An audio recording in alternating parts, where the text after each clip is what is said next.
इसके बाद हम पढ़ें बुद्धा टीचिंग और फिलॉसफी, है ना। यानी जो बात हम लोग कर रहे थे कि बुद्ध ने अपने 5 जो उसके साथी थे, उन 5 साथियों को सबसे पहले सारनाथ में उपदेश दिया, है ना। तो जो उपदेश दिया उसको बुद्ध साहित्य में, बौद्ध साहित्य में बहुत इम्पॉर्टेंट स्थान दिया गया है, राइट। और बुद्धिज़्म का या बुद्ध का जो फर्स्ट इम्पॉर्टेंट टीचिंग है, उसमें फर्स्ट थिंग बुद्ध क्या कह रहे हैं कि 4 नोबल ट्रूथ, है ना। 4 नोबल ट्रूथ, चत्वारि आर्य सत्यानि, राइट। तो 4 चीज़ें सत्य है। बुद्ध अपने विचार में कहते हैं कि हमेशा रिमेंबर रखना है कि 4 चीज़ें सत्य है। दुख, दुख समुदाय, दुख निरोध, दुख निरोधगामिनी प्रतिपदा, राइट। तो इस 4 नोबल जो ट्रूथ है, इसके अंतर्गत पहला कहते हैं कि वर्ल्ड इज सफरिंग, सारा संसार दुखमय है ना।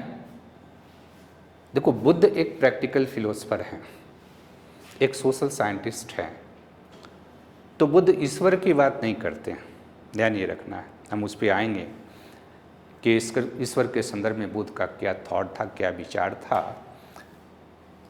बुद्ध जो हमारा प्रैक्टिकल जीवन है ना, इसके बारे में बात करते हैं, राइट। और उसके जीवन के बारे में बात करते हुए बुद्ध पहला जो नोबल ट्रूथ है वो कहते हैं कि संसार दुखमय है, वर्ल्ड इज सफरिंग, राइट। कहते हैं कि सारे लोग दुखी हैं। आज भी देखोगे सारे लोग दुखी हैं। सबसे इंटरेस्टिंग चीज़ है कि बुद्धिस्ट फिलॉसफी या बुद्धिस्ट टीचिंग जो है, इतना प्रैक्टिकल टीचिंग है कि आज के लिए भी उतना ही वो रिलेवेंट है जितना उस समय के लिए रिलेवेंट है। आज भी आपको कोई ऐसा आदमी नहीं मिलेगा जो दुखी नहीं हो। आप एक तरह से सर्वे कर लो लोगों के बीच कि कोई ऐसा व्यक्ति मिले जो एकदम से खुश है अपने जीवन से, किसी तरह से वो सफ़र नहीं कर रहा, राइट। तो बुद्ध ने जो विषय, जिस विषय पर बुद्ध वार्तालाप करते थे, जिस विषय पर बुद्ध लोगों को ज्ञान दे रहे थे, उस विषय को, दुख के विषय को बुद्ध ने इस चर्चा का विषय बनाया था, राइट। और फर्स्ट बात बुद्ध ने कहा कि सारे लोग तो दुखी हैं, राइट। लेकिन कोई व्यक्ति अगर सारे लोग को कहे कि सब लोग तो दुखी ही हैं, तो निराशा का संचार भी हो सकता है इससे, राइट। लेकिन बुद्ध कहते हैं कि दुख का कारण है, राइट। दूसरा जो महत्वपूर्ण वो आपका नोबल ट्रूथ है, उसमें बुद्ध कहते हैं कॉजेस ऑफ सफरिंग। वो कहते हैं कि दुख का कारण है। संसार क्यों दुखमय है? क्योंकि दुख का कोई ना कोई कारण है, और कारण की व्याख्या करते हैं बुद्ध। ध्यान ये रखना है कि बुद्धिस्ट फिलॉसफी में एक थ्योरी है जिसको हम कहते हैं प्रतीच समुत्पाद, है ना। प्रतीच समुत्पाद की जो थ्योरी है, उस थ्योरी में बुद्ध कहते हैं कि दुख का क्या कारण है। तो बुद्ध कहते हैं कि दुख का कारण तृष्णा है, इच्छा है, अज्ञानता है, राइट। अगर सारे संसार के लोग दुखमय हैं, जो कि 6th सेंचुरी BC में भी सत्य था और 2024 में भी सत्य है, तो देखो बुद्ध किस तरह से उसकी व्याख्या करते हैं, है ना। बुद्ध केवल ये नहीं कहते हैं कि सारे लोग दुखी हैं। अगर सारे लोग दुखी हैं, अगर कोई भी फिलोसफर कहे, कोई भी अगर विचारक कहे, तो ये तो दिखाई दे रहा है कि सारे लोग दुखी हैं, है ना। लेकिन बुद्ध कह रहे हैं कि इस दुख का कारण है, ठीक है। कारण क्या है कि आपको लगता है कि परीक्षा की तैयारी कर रहे हैं, UPSC पास कर जाएंगे ना, तो फिर सारा दुख खत्म हो जाएगा, है ना। हम ज़्यादा खुशहाल जीवन व्यतीत करने लगेंगे। लेकिन रियल में ऐसा होगा नहीं, क्योंकि आपके पास जितनी बड़ी रिस्पॉन्सिबिलिटी होगी, उतना ही ज़्यादा आपको काम करना पड़ेगा, ठीक है। तो अगर माइंड में ये बात है कि UPSC पास कर जाते हैं तो जीवन में एकदम इंजॉय ही इंजॉय है, रियल में ऐसा है नहीं, ठीक है। बुद्ध उस समय के समाज में भी कहते हैं कि लोग दुखी क्यों हैं, तो लोग समझते हैं कि उनकी जो इच्छाएं हैं, जो कि अनंत है, इच्छाओं का कोई लिमिटेशंस नहीं है, इच्छाएं तो अनंत हैं, ठीक है। एक इच्छा की पूर्ति होगी, फिर दूसरा इच्छा जागृत हो जाता है ना। अगर आपके पास मोटरसाइकिल से चल रहे हैं तो इच्छा करेगा कि 4 व्हीलर होता, और जब एक छोटी 4 व्हीलर आ जाएगी तो फिर बड़ी 4 व्हीलर का इच्छा जागृत हो जाएगा। तो बुद्ध कहते हैं कि इच्छा ही दुख का कारण है, ठीक है। और इसकी व्याख्या कार्य कारण संबंधों के परिप्रेक्ष्य में करते हैं, कॉज इफेक्ट रिलेशन के परिप्रेक्ष्य में करते हैं। और इसलिए बुद्ध को कहा जाता है कि वे एक बहुत बड़े समाज वैज्ञानिक थे। He was the great social scientist, है ना। करें कि आपकी इच्छा इतनी बढ़ी हुई है ना, कि आप हर चीज में अपने आप को सुखी करने की बात करते हो, आप अतृप्त रहते हो। तो जब आप अतृप्त रहोगे, और अतृप्त क्यों रहते हो, अज्ञानता के कारण। आपको लगता है कि ये चीज़ खा लेंगे तो बड़ा मज़ा आएगा, है ना। रियल में आता नहीं है, ठीक है। ये चीज़ मेरे पास हो जाएगा तो बहुत आनंद आएगा, ऐसा होता नहीं है। इसलिए बुद्ध कहते हैं कि कारण जो है आपकी इच्छा है, आपकी अज्ञानता है, और इसलिए आप सफ़र कर रहे हैं। आपके सफरिंग का कारण है आपकी अज्ञानता, राइट। और तीसरा कह रहे हैं बुद्ध, केवल कारण की बात नहीं कर रहे हैं बुद्ध, उसके निवारण की बात भी कह रहे हैं, है ना। तीसरा कह रहे हैं सॉल्यूशन ऑफ सफरिंग, यानी दुख निरोध इसको बोलते हैं, है ना। इसको दुख निरोध कहते हैं। देखो, जो व्यक्ति दुख के कारण की बात करता है, दुख को समाप्त करने की बात करता है, वह व्यक्ति वैज्ञानिक ही होगा।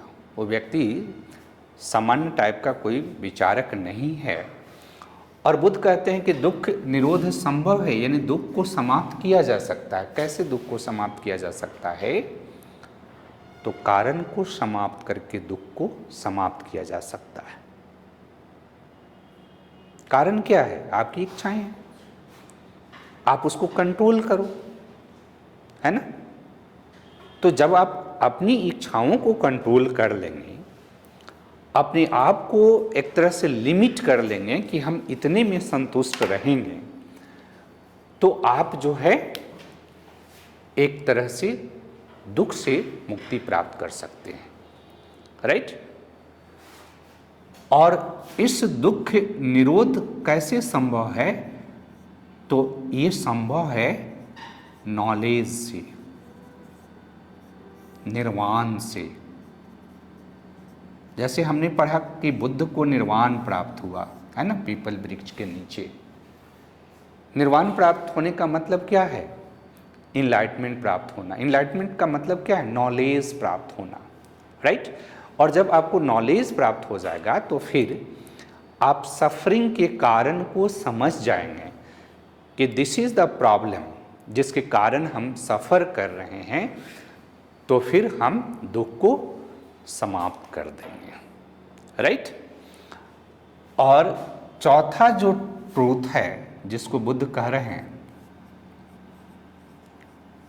Path for end of suffering, यानी इसको वो आर्य अष्टांगिक मार्ग के रूप में बौद्ध धर्म में इसको स्थापित किया गया है। यानी बुद्ध केवल सफरिंग की चर्चा नहीं करते हैं, बुद्ध कहते हैं कि हम इस पाथ को अनुसरण करके, इस पाथ को फॉलो करके दुख को समाप्त कर सकते हैं, राइट। और इस पाथ के अंतर्गत बुद्ध जो है 8 प्रमुख बातों की चर्चा करते हैं, राइट। यहाँ पर बुद्ध बात करते हैं राइट विजन। सेकेंड, बुद्ध बात करते हैं right thought. Third, right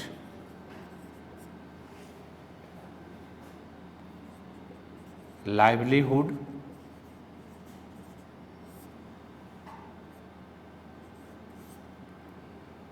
right action, right speech,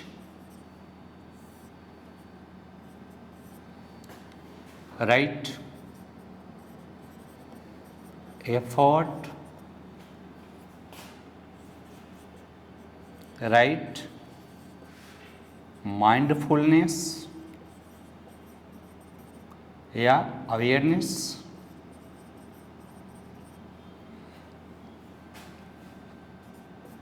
और देन राइट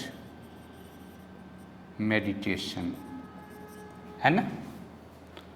यानी बौद्ध साहित्य के अंतर्गत, बुद्धिज्म के अंतर्गत ये 8 प्रमुख पाथ है जिसको आपको फॉलो करना है, जिसमें सम्यक दृष्टि, राइट विजन मीन्स सम्यक दृष्टि, राइट थॉट सम्यक संकल्प, राइट लाइवलीहुड राइट सम्यक आजीव, राइट एक्शन सम्यक कर्म, राइट स्पीच सम्यक वाणी, राइट एफर्ट सम्यक प्रयत्न, राइट माइंडफुलनेस सम्यक स्मृति, एंड राइट मेडिटेशन सम्यक समाधि, है ना।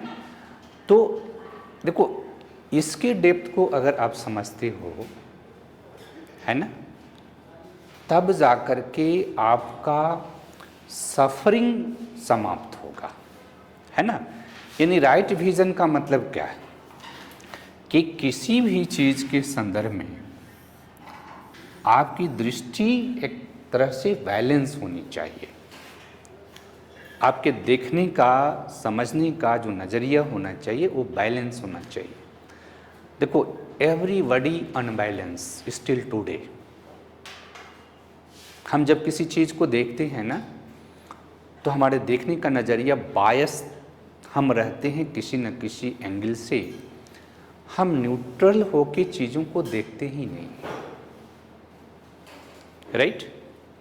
जो हमको इच्छा है, इच्छाओं के वशीभूत होकर के हम जो चीज़ देखते हैं, जिसको हम अच्छा मानते हैं कि बड़ी अच्छा है, उसमें हमारी इच्छाएं हम पर डोमिनेंट होती है ना। ऐसा कर लेंगे तो बहुत अच्छा है ना।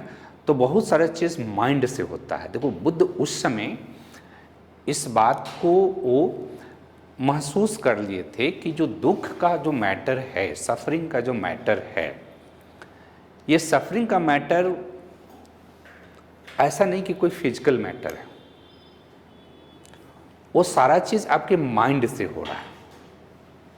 और आज भी मैं बता रहा हूँ आपको कि जो व्यक्ति बहुत रिलैक्स रहता है, राइट, बहुत जीवन में खुशहाल है, तो उसकी खुशहाली का संबंध उसके माइंड, स्टेट ऑफ माइंड से है, राइट। और स्टेट ऑफ माइंड अगर बेहतर स्थिति में अगर आपको रहना है तो ये 8 चीज़ों को जब आप ध्यान से देखोगे, है ना, यानी कि राइट थॉट, एक ऐसा संकल्प हम करें जो कि सही हो। जैसे मान लो आप संकल्प करते हो कि हमें परीक्षा पास करना चाहिए, तो सही है, लेकिन अगर उसमें हिडन है कि यूपीएससी पास करेंगे तो ज़्यादा पावर होगा, ज़्यादा पैसा होगा, तो ये बड़ी दुख का कारण है। इस बात को जान लो। आपने अगर टारगेट कर लिया कि नहीं यूपीएससी हमें पास करना, एज ए स्टूडेंट हम वर्तमान जीवन में जी रहे हैं, तो हमें हर किसी को एक राइट एक्शन करना है, राइट कर्म करना है। अपनी एबिलिटी के अनुरूप हम डिसीजन ले सकते हैं कि हमारे लिए क्या काम अच्छा है, राइट। तो हम यूपीएससी पास कर रहे हैं, तो पास कर रहे हैं तो जो वर्क उसके लिए है, हमारे लिए बनाया हुआ, उस वर्क को हम करेंगे एज ए सिटीजन। लेकिन अगर उसमें हिडन आपने अभी से बना रखा है कि क्वालिफाई कर जाएंगे तो फिर उसमें बहुत पावर है, बहुत पैसा है, तो जैसे आप क्वालिफाई करोगे आपका दिमाग उस पर काम करेगा कि पावर और पैसा, ठीक है। और उसके ऐसे जाल में आप फंसते हो कि वह व्यक्ति जीवन भर दुखी रहता है। भले उसके द्वारा अर्जित जो संपत्ति है उस पे उसके बच्चे, उसके रिलेटिव्स ऐश मौज कर लें, लेकिन वह व्यक्ति तो बहुत दुखी रहता है, ठीक है। और ऐसा भी है कि आपके पास असीम पावर नहीं है, आपका भी बॉस है ना। तो कहने का मतलब है कि जो चीज़ें आप कर रहे हैं, जीविका है ना, राइट लाइवलीहुड, हम जीविका तय कर रहे हैं कि हम ये कर सकते हैं, ये अच्छा है ना, हम चोरी नहीं कर रहे हैं। लेकिन उस जीविका में भी जो आपने लाइवलीहुड को अपनाया वो बैलेंस होना चाहिए ना। कोई भी व्यक्ति अपने लाइवलीहुड को बहुत बैलेंस तरीके से नहीं जी रहा, हर कोई आपाधापी में रह रहा कि और आ जाए और आ जाए और आ जाए। यही तो कारण है दुख का, है ना। कर्म करे ही नहीं, हमको हमारे पास फल आ जाए, कम काम करना पड़े, आराम करना पड़े, 10 गो बीमारी हो जाएगा। अगर आप काम नहीं करना चाहोगे, फिजिकली एक्टिव नहीं रहना चाहोगे, तो फिर क्या होगा, 10 तरह की बीमारी हो जाएंगी।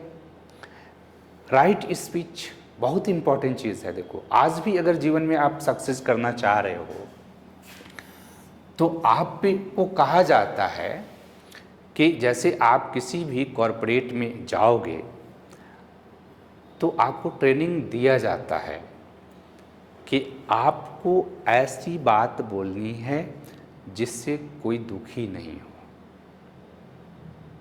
किसी को हर्ट आप नहीं पहुंचा, आपकी वाणी मधुर होनी चाहिए, है ना। तो आज भी है कि आज भी आप बहुत बात करते हो communication skill is very important, soft skill is very important for success in life. उस समय में जो व्यक्ति इस सॉफ्ट स्किल की बात कर रहा है वो एक कंप्लीट जीवन की बात कर रहा कि आप इस 8 प्रमुख पथ को अगर आप फॉलो करते हो तो रियली आपकी जो पर्सनालिटी है उसमें इन्हांसमेंट होगा और आप दुखी नहीं होगे।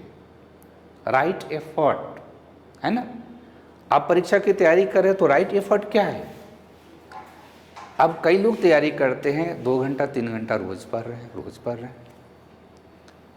10 साल तक पढ़ रहे हैं।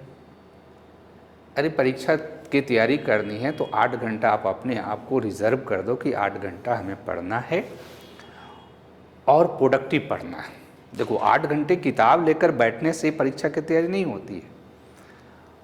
आप अपने आप को जब तक रूटीन में नहीं ढालोगे कि दिस इज़ माई टारगेट, यानी कि हमको पर डे का टारगेट अपने आप को सेट करना है और उस टारगेट को हमें फुलफिल करना है उसी डे, तभी जाकर के हम अपने टारगेट को अचीव करते हैं। तो अगर कोई भी स्टूडेंट, मैं कह रहा हूँ कि 8 घंटा का रूटीन से 1 साल पढ़ लेगा, उसका हो जाएगा। और जो जिसका हो रहा वो पढ़ रहा है ना, और जो केवल तैयारी कर रहा वो केवल तैयारी का नाम कर रहा, वो पढ़ नहीं रहा। रूटीन मैं कह रहा हूँ कि आपको अपने रूटीन को फेल नहीं होने देना है, ठीक है। तो एफर्ट भी आपको, आपका जो प्रयत्न होना चाहिए वो सम्यक होना चाहिए, बैलेंस होना चाहिए। राइट माइंडफुलनेस या अवेयरनेस, यानी कि आपने आज क्या किया है ना, हमने क्या किया, हमें उस पे विचार करना है कि हम जो वर्क कर रहे हैं ये बैलेंस है या नहीं है। हमने आज जो दिन में किया इसमें से इन चीज़ों को हमने फॉलो किया कि नहीं किया, और अल्टीमेटली वो कहते हैं राइट मेडिटेशन, है ना। सम्यक समाधि यानी मेडिटेशन से आपको नॉलेज प्राप्त होगा। और इसलिए आप देखोगे किसी भी बुद्धिस्ट प्लेस जो है वहाँ जाओगे तो खास करके आप देखो कि साउथ ईस्ट एशिया के जो लोग आते हैं, है ना, कंबोडिया के हो, थाईलैंड के हो, श्रीलंका के हो, जापान के हो, उसको आप देखोगे मेडिटेशन कर रहा आराम से। आप जाते हो इधर उधर घूमते हो और वहाँ देखोगे कि वो विदेश से आकर के, आप चले जाओ बोध गया में बोधि वृक्ष भी है, उसके पास जाओगे तो देखोगे कि फॉरेनर आकर के आराम से वहाँ बैठे हुए हैं, मेडिटेशन कर रहे हैं। मेडिटेशन जितना पॉपुलर इंडिया में नहीं हुआ, उससे ज़्यादा पॉपुलर हो गया उन बुद्धिस्ट कंट्री में।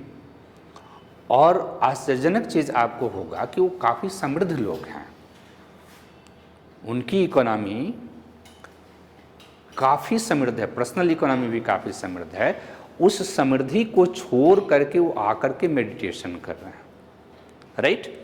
तो एक तो बुद्ध ने अपने टीचिंग के अंतर्गत जो बेसिक जो यहाँ पर थॉट उन्होंने दिया कि इन चीज़ों के माध्यम से आप ऐसा ज्ञान प्राप्त कर सकते हैं जिससे दुख से आपको मुक्ति मिल जाएगी।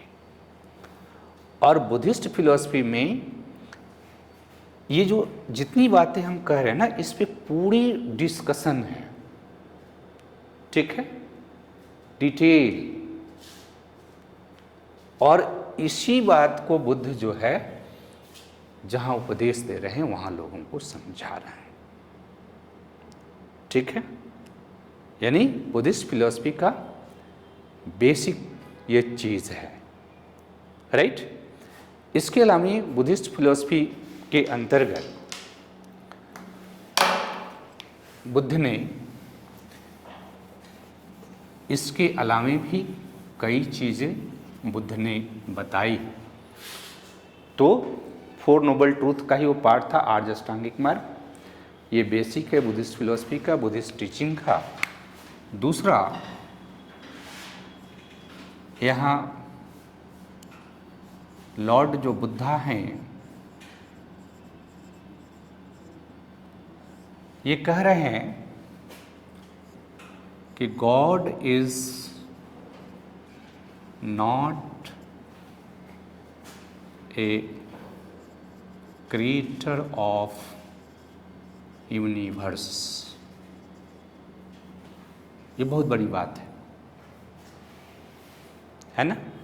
बुद्ध कह रहे हैं कि भगवान इस ब्रह्मांड का निर्माता नहीं है, भगवान नामक कोई शक्ति नहीं है, ईश्वर नामक कोई शक्ति नहीं है, ठीक है। ये बहुत इम्पॉर्टेंट है, क्योंकि उस समय 6th सेंचुरी BC तब तक हम लोग वैदिक के जो हमारा जो रिलीजन था उसके अंतर्गत यूनिवर्स के क्रिएशन की बातें आ गई थी। और उसमें हम ये पढ़ते हैं कि प्रजापति ने इस यूनिवर्स की रचना की है, इस धरती की रचना की है, इस आकाश की रचना की है, पाताल की रचना की है, जीव जंतु की रचना की है, मनुष्य की रचना की है।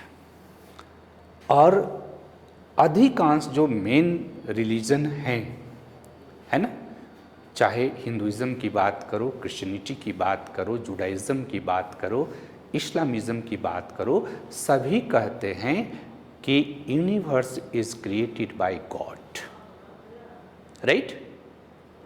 ये सारे कहते हैं कि universe is created by God. आपको आश्चर्यजनक बात ये लगेगी कि जब भी 18th और 19th सेंचुरी में, मॉडर्न वर्ल्ड की बात कर रहा हूँ, जब कुछ लोगों ने इसको चैलेंज किया, है ना, कि universe is not created by God, right, तो लोगों ने उनको मारने का काम किया,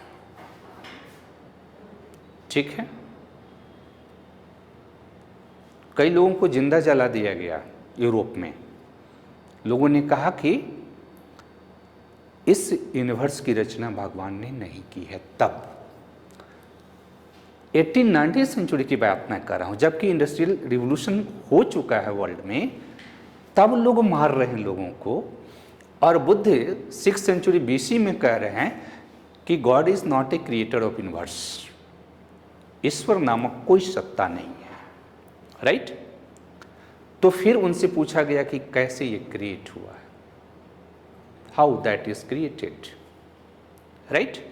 तो बुद्ध कह रहे हैं कि universe is the product of natural process, है ना। यूनिवर्स जो है ये नेचुरल प्रोसेस से बना है, राइट। यानी इस पे जीव जंतु भी जो हैं, जो आज हम साइंस इसको स्टेबल किया है साइंटिफिक थ्योरी के माध्यम से कि इवोल्यूशन हुआ है, ठीक है। इवोल्यूशन को रिलीजियस थ्योरी एक्सेप्ट ही नहीं करता है। देखो, इवोल्यूशन का मतलब है कि वो चेंज हो रहा, सिंपल टू कॉम्प्लेक्स फॉर्म में जा रहा है। लेकिन जो रिलीजन का थ्योरी है, वो रिलीजन का थ्योरी जो है, वो रिलीजन का थ्योरी इवोल्यूशन की बात को एक्सेप्ट ही नहीं करता। रिलीजन का थ्योरी कहता है कि एक बार में ईश्वर ने इस यूनिवर्स की रचना कर दी है और इस पर जीव जंतु की रचना कर दी है, और जब से ईश्वर ने ऐसा कर दिया तब से ये स्टैटिक है, there is no change, right.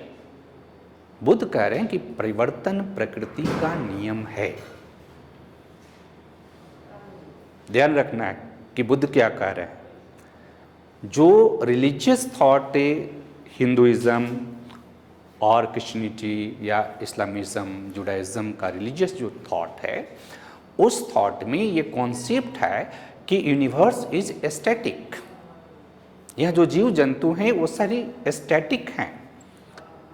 लेकिन बुद्ध कह रहे हैं कि परिवर्तन ही प्रकृति का नियम है, change is a natural law, right. और इसलिए बुद्ध कह रहे हैं कि प्रत्येक क्षण परिवर्तन होता है, राइट। अभी आप बात कर रहे हो, अभी कुछ ना कुछ चेंजेस हो रही है, और जो चेंजेस है यही प्रकृति का नियम है, कोई ईश्वर नहीं है। उन्होंने अपने आप को भी कहा कि मैं ईश्वर नहीं हूं, राइट। और इसके साथ ही साथ बुद्ध ने कहा कि सोल, है ना, आत्मा, है ना, he did not believe in the concept of soul. वो सोल के, आत्मा के जो कॉन्सेप्ट है उसमें विश्वास नहीं कर रहे, ठीक है। क्योंकि आत्मा का जो कॉन्सेप्ट है, यूनिवर्सल सोल का जो कॉन्सेप्ट है, उपनिषदों में दिखाई देता है। उस यूनिवर्सल सोल के साथ साथ गॉड जुड़ा हुआ है, ठीक है। बुद्ध न गॉड में विश्वास करते हैं न सोल में विश्वास करते हैं, राइट। लेकिन एक और महत्वपूर्ण चीज यहां पर है कि ही बिलीव्ड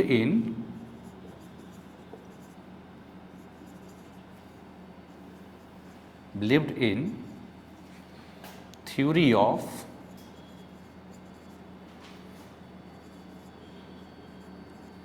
कर्म and rebirth, right? And that theory of karma and rebirth are also present in Upanishad, right? ध्यान से इस बात को समझना है कि थ्योरी ऑफ कर्म एवं रिवर्थ का जो कॉन्सेप्ट है, कर्म एंड रिवर्थ का जो थ्योरी है, इसमें बुद्ध विश्वास करते हैं। और इसमें बुद्ध विश्वास करते हैं, लेकिन ईश्वर में विश्वास नहीं करते हैं, सोल में विश्वास नहीं करते हैं। एक ये भी थॉट है कि बुद्ध वाज इन्फ्लुएंस्ड बाय उपनिषद, यानी उपनिषद के कुछ महत्वपूर्ण जो अवधारणा है उस अवधारणा में बुद्ध विश्वास करते हैं, राइट। कैसे बुद्ध विश्वास करते हैं? क्योंकि एक तो theory of Karma and rebirth का जो कॉन्सेप्ट है that was present in Upanishad, right. But concept of Buddha was quite different from the concept of Upanishad related to karma and rebirth theory। ये बात ध्यान में रखना है कि कर्म की अवधारणा और रिबर्थ की जो अवधारणा है ये उपनिषद में भी है ना। और उसमें कॉन्सेप्ट है जैसा कर्म करोगे वैसा फल देगा भगवान, है ना। और उसमें कॉन्सेप्ट है कि आपके कर्मों के कारण ही आपका पुनर्जन्म होता है, ठीक है। क्योंकि अगर आप निष्काम कर्म करोगे, है ना, तो कर्मफल धीरे धीरे समाप्त होती है और तब जाकर के आप मोक्ष प्राप्त करते हो, साल्वेशन प्राप्त करते हो। बुद्ध कहते हैं कि सोल तो है ही नहीं। उपनिषद के कर्म एंड रिबर्थ जो थ्योरी है, उस कर्म एवं रिबर्थ थ्योरी में हम मानते हैं कि ये जो मेरा शरीर है इसमें जो आत्मा जो निवास करती है वो अजर अमर है, इमोर्टल है, राइट। तो आत्मा क्या करती है कि व्यक्ति का डेथ होता है, एक शरीर छोड़ के दूसरे शरीर में प्रवेश कर जाती है, उसका पुनर्जन्म होता है। बुद्ध कहते हैं आत्मा नामक कोई चीज़ ही नहीं है।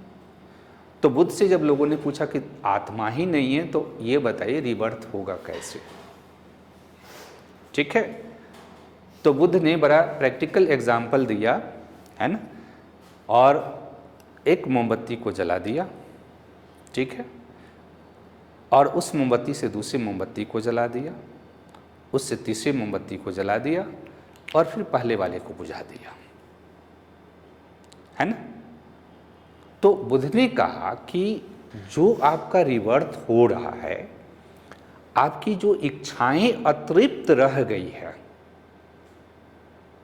राइट, उस इच्छाओं के कारण आपका पुनर्जन्म हो रहा है। क्योंकि इच्छाएं ही दुख का कारण है। हमने क्या बात किया? Causes of suffering. तो सफरिंग में क्या कॉज है? आपकी इच्छाएं, आपके डिजायर। और चूंकि आपके डिजायर फुलफिल हुए नहीं इस जन्म में, तो उस डिजायर को फुलफिल करने के लिए अगले बार आपका जन्म होगा, जिससे आपका पुनर्जन्म होगा। अगर आप पुनर्जन्म को रोकना चाह रहे हो, है ना, कि आपका पुनर्जन्म नहीं हो, तो फिर क्या करना पड़ेगा? अपनी इच्छाओं को कंट्रोल करना पड़ेगा, ठीक है। आपकी जो इच्छाएं हैं उसको कंट्रोल करना पड़ेगा, और इच्छाओं को कंट्रोल करने के लिए ज्ञान प्राप्त करना पड़ेगा। उसको कंट्रोल करने के लिए आज अष्टांगिक मार्ग को फॉलो करना पड़ेगा, जिससे हमें ज्ञान मिलेगी और उससे हमको निर्वाण मिलेगा। और निर्वाण के बाद अगर हमारा डेथ होता है तो फिर हमारा पुनर्जन्म नहीं होगा, हम दुख से मुक्त हो गए हैं। और इस तरह से बुद्ध जो है अपनी विचार को यहाँ पर रखते हैं, राइट।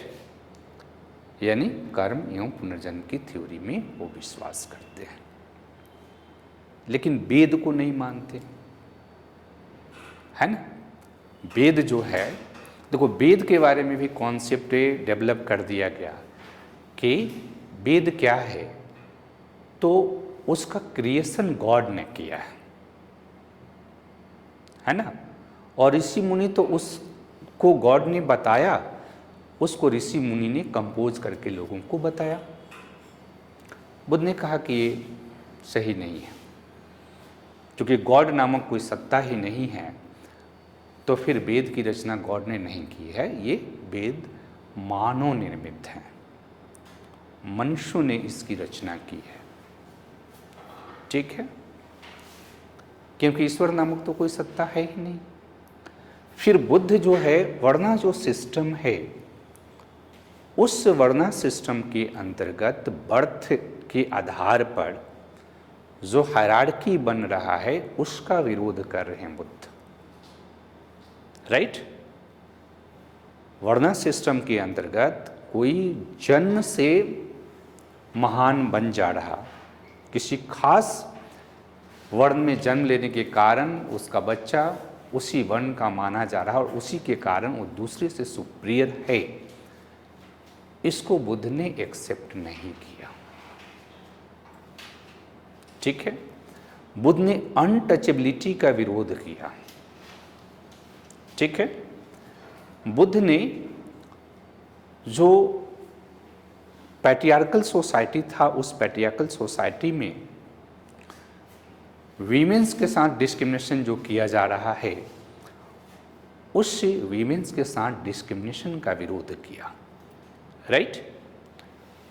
और बुद्ध तो यहाँ तक कि कर रहे हैं कि वैशाली जो है ना, बजी गणराज्य की राजधानी वैशाली थी, वहाँ की जो राज्य गणिका थी अम्रपाली, राइट। तो अम्रपाली जो है गणिका थी, शी वॉज प्रोस्टिट्यूट। उसने बुद्ध को मैसेज किया कि एक दिन आप हमारे अतिथि बनिए, गेस्ट बनिए, ठीक है। और बुद्ध अम्रपाली के घर जाते हैं, ठीक है। और अम्रपाली भी बौद्ध संघ का सदस्य बनती है, ठीक है। फर्स्ट महिला जो सदस्य बनी थी वो प्रजापति गौतमी थी, राइट।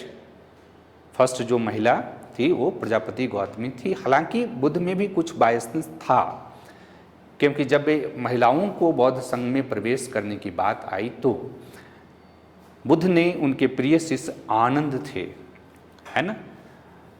तो आनंद को बुद्ध ने कहा कि आनंद, अगर संघ में महिलाएं प्रवेश नहीं करें तो संघ हजारों वर्षों तक सरवाइव करेगा, लेकिन महिलाओं के प्रवेश के कारण संघ का लाइफ कम हो जाएगा।